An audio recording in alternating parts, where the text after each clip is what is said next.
और खबरों के एक्सप्रेस वे से आगे रुक करते हैं सियासी ढाबे का, जहां आज की सबसे दिलचस्प खबर मौजूद है। कांग्रेस बड़ी उलझन में है, समझ ही नहीं पा रही है कि शरद पवार का रुख क्या है। वैसे तो पवार विपक्षी गोलबंदी के कर्णधार रहे हैं, लेकिन पार्टी तोड़कर बीजेपी के साथ जाने वाले भतीजे अजीत पवार से अभी भी उनकी नजदीकी कांग्रेस को खटक रही है।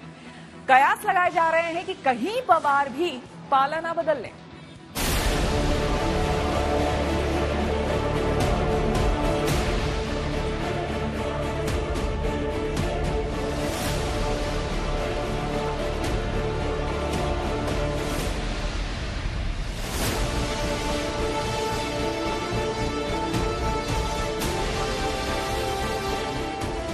विपक्ष के गठबंधन को अगर नाव मान लिया जाए तो शरद पवार की हैसियत इसके खेवनहार यानी मांझी जैसी है। लेकिन तस्वीर कुछ इस तरह बदली है कि साथियों को पवार के ही पाला बदलने का डर सताने लगा है। यानी आशंका ये है कि मांझी ही कहीं नौका डुबो न दे। चाचा और भतीजे की सीक्रेट मुलाकात के बाद कांग्रेस और शिवसेना की समझ में नहीं आ रहा कि आखिर चल क्या रहा है। जिस तरह से पुणे में एक उद्योगपति के घर में जो मीटिंग हुई, जिस तरह से अजित पवार पूरे उसका जो प्रोटेक्शन है वो छोड़कर उद्योगपति के घर में पहुंचे, गाड़ी को उनके गेट पे ठोकर लगाई, वो खुद छुप गए, तो इससे जनता में एक संभ्रम हुआ। और इसलिए मैं और कल उद्धव जी हम दोनों बैठकर इस विषय पे हमने चर्चा की और इस सब बात को मैंने राहुल जी से भी आज सुबह मेरी बात हुई। राहुल जी खुद उद्धव जी से और पवार साहब से भी बात करेंगे और जो संभ्रम है वो क्लियर हो जाए। जहां तक चलने की बात है, महाराष्ट्र में सियासी फॉग चल रहा है।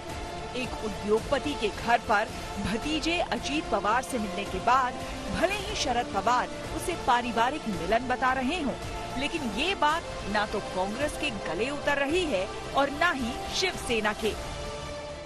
नरेंद्र मोदीजींनी अट घातली या देशाच्या पंतप्रधानांनी, शरद पवार साहेब आले तरच तुम्हाला मुख्यमंत्री होता येईल, अन्यथा तुम्हाला मुख्यमंत्री जे काही तुम्ही स्वप्न बाळगून आहे ते काही पूर्ण होणार नाही। अजित पवार इतने बड़े नेता नहीं है कि जो शरद पवार सबको ऑफर दे सके।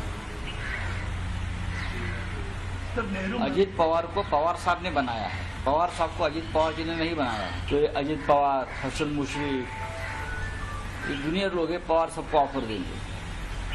ऐसा कभी होता है क्या राजनीति में? एनसीपी में बिखराव के बाद विपक्ष की गोलबंदी में जो दरार पड़ी वो अब साफ नजर आने लगी है। पहले प्रधानमंत्री मोदी के साथ मंच शेयर करके और अब भतीजे से मुलाकात करके शरद पवार ने सियासी भ्रम तो पैदा कर ही दिया है। मेरे को लगता है कि लोगों में उसके गलत सिग्नल जा रहे हैं उसके वजह से, और लगातार ये चीजें आने से एक लोगों में एक संभ्रम का वातावरण निर्माण हुआ है। उसको जितना जल्दी दूर करेंगे उतना बेहतर है। जनता में कोई संभ्रम नहीं। मैं एक बार शरद पवार जी ने बोल दिया कि मैं किसी के साथ भी नहीं जाऊंगा, मैं फुले शाहू अम्बेडकर की विचारधारा नहीं छोड़ूंगा। उस 83 इयर्स ओल्ड के आदमी को क्या चाहते हैं आप? दररोज आपके सामने टीवी पे आके कहे क्या कि मैं इसी विचारधारा पे रहूंगा, मैं इसी विचारधारा के ऊपर रहूंगा।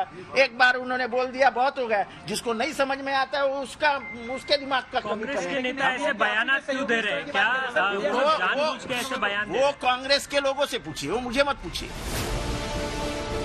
जो सियासी खेल जानते हैं वो मानते हैं कि शरद पवार अपने हाथ में सभी पत्ते रखते हैं। कब कौन सा पत्ता फेंकेंगे कोई नहीं जानता। एक अखबार ने पूर्व सीएम पृथ्वीराज चौहान के हवाले से दावा किया है कि शरद पवार को केंद्र में कृषि मंत्री बनाने और नीति आयोग के अध्यक्ष पद का ऑफर दिया गया है। बेटी सुप्रिया सूले को भी मंत्री बनाने का ऑफर है। मुझे किसी ने कोई ऑफर नहीं दिया है।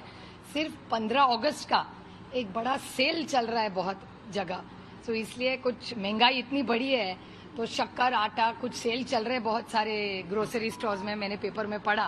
वो ऑफर मुझे पता है, बाकी कोई ऑफर नहीं। सवाल है, सफाई है, लेकिन सबसे ऊपर सियासी सच्चाई है। महाअघाड़ी बनाने के बावजूद शरद पवार के बीजेपी से ताल्लुकात कभी नहीं बिगड़े। कांग्रेस के भी साथ रहे तो प्रधानमंत्री मोदी के भी साथ दिखे। यहाँ तक कि पार्टी तोड़कर बीजेपी के साथ जाने वाले भतीजे से भी उनका लगाव राई रत्ती कम नहीं हुआ।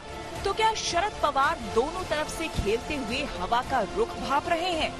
इसका जवाब वक्त देगा, लेकिन फिलहाल कांग्रेस मुश्किल में है, क्योंकि 31 अगस्त और 1 सितंबर को विपक्षी गठबंधन इंडिया की बैठक मुंबई में होने वाली है और इधर साथियों की वफादारी को लेकर भारी कंफ्यूजन है।